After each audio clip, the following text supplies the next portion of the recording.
3, 4.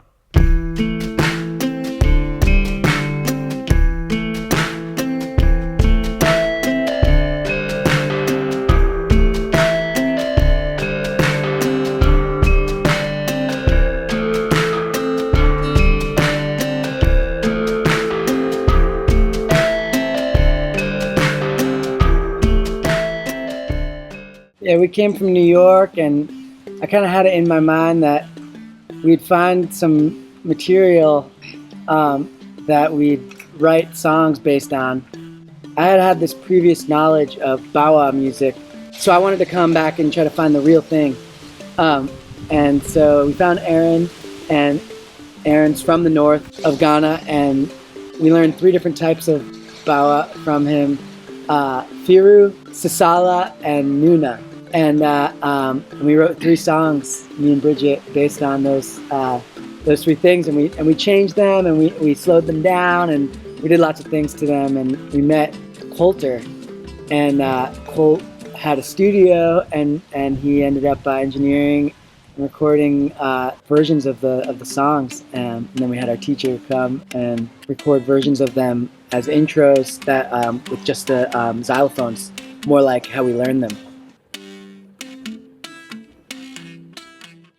And then you could do that for each one, and then it could be like that, and then it could fade out, and then go into our thing. Yeah. And that would be really cool. Which one do you want to start with? Sisala. Cool, so just make... Because their time is short, I said, no, let's learn the basic things. And I know you guys can develop from that basic things that you learn into a different maybe style of other creativities or other music. Or the people here, they'll know, oh, this is our kind of music, and this is the way somebody has taken it and have polished it or rearranged it or something like that. And that is what they have done exactly. And it's a wonderful stuff.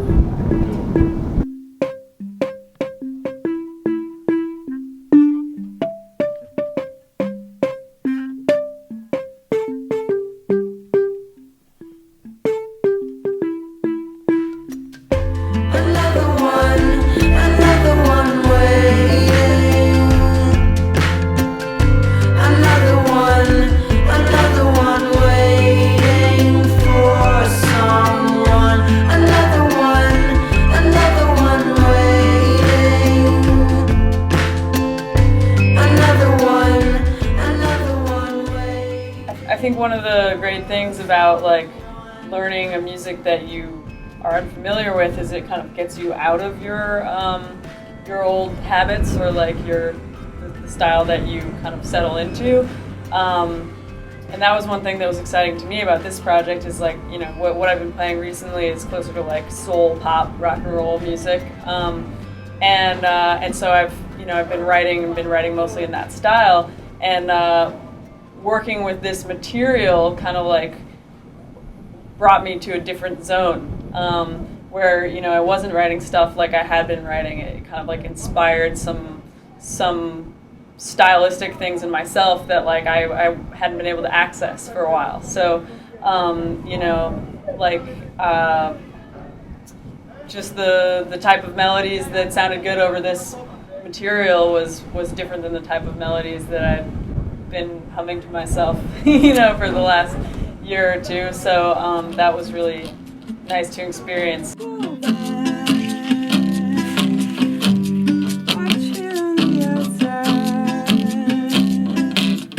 I was thinking maybe an instrumental run through before another verse.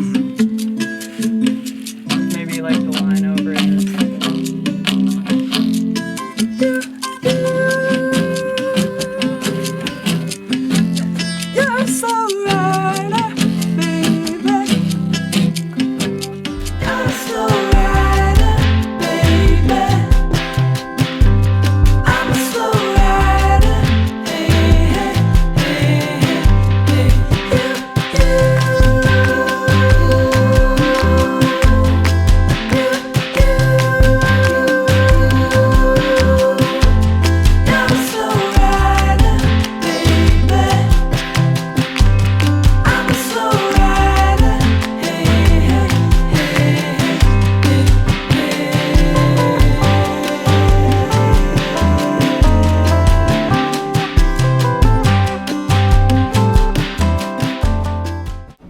been interested in various types of African music in the past, and this is my second time actually to Ghana. The first time I went to Mali and Burkina Faso and Ghana too. And I've also been interested in types of Zimbabwe music. And recently I've been really listening to a lot of pygmy music from the Central African Republic, and a lot of pop country. And so I feel like my style is somewhere in between pygmy music and pop country elements, somewhere kind of like right in the middle of that. First time in doing this kind of collaboration, and I feel so good about it.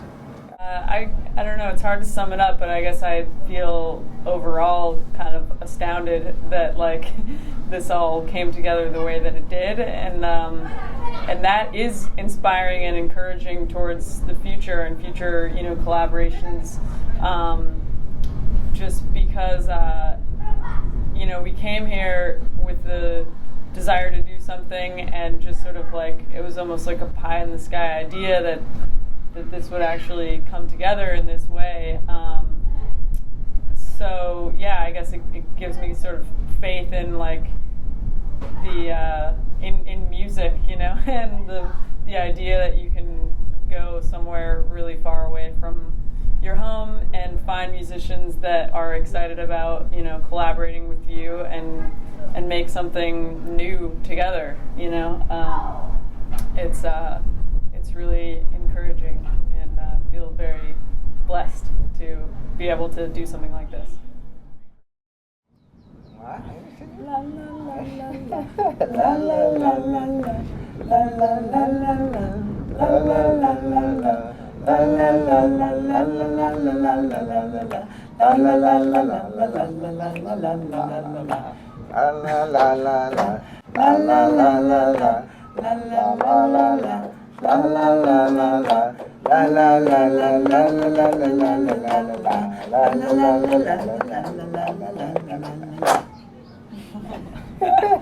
Yeah. Cool. Nice. Yeah, it's great meeting you. Woo, you too. So I hope you will not be the first and last, but there will be a lot of Yeah. Yeah. to meet more and more. That's Sweet. So that's